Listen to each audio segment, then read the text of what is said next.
Thank you, Mr. Chair. Of course, I think Canada was quite shocked to see that we had another 1,000 job losses in the steel sector this week. And again, this is the Industry Committee for Canada, so I do believe it's incumbent on us to take this very seriously. We're seeing this is now the second tranche of 1,000 job losses in the steel industry. So in order to deal with that, I do think the committee should be seized with this and should be looking into it promptly. So I will move the following motion.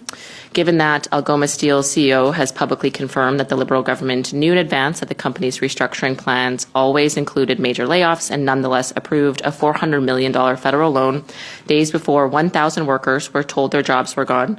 Time and again, the Liberal government hands out massive taxpayer-funded subsidies without demanding jobs guarantees, letting corporations take the money and still lay off workers by the hundreds and thousands.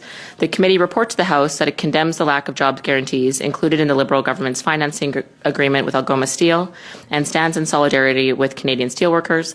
Immediately invite the following witnesses to appear before the committee in relation to the funding agreement, prioritize their appearances above all other matters before the committee, and work with the House of Commons administration to schedule additional meetings to accommodate their appearances as necessary.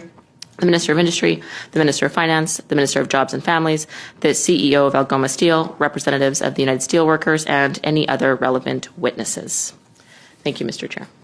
Thank you, Mr. Chair. I appreciate the comments thus far, and I think it does make the point of this motion was crafted in a way to, yes, have a study at committee and that we would have a debate in the House of Commons.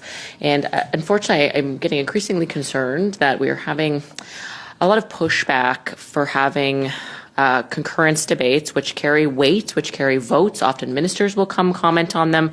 And I do appreciate that there's been some movement for some evening debates. I appreciate that.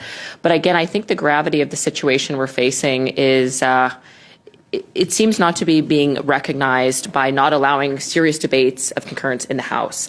And I say that because I think there's been valid points made. And the purpose of opposition is to hold government ministers, government parlsecs, MPs speaking on behalf of government accountable for their policies. Given thousands of people are losing their jobs in the steel industry, surely the House of Commons of Canada should have a fulsome, binding debate on the policies best suited to deal with thousands of people losing their jobs with no end in sight. There's been no guarantee that a trade agreement, a trade deal is forthcoming or imminent or near on the horizon. To not allow a fulsome concurrence debate with a binding vote, I think does a disservice to these job losses. It deserves to be debated. We deserve to be able to ask ministers fulsome questions in the House of Commons. That is why we're very keen to have it reported to the House, Mr. Chair. So I just want to drive home that point, and we will continue to drive home that point for all industries impacted by this trade war.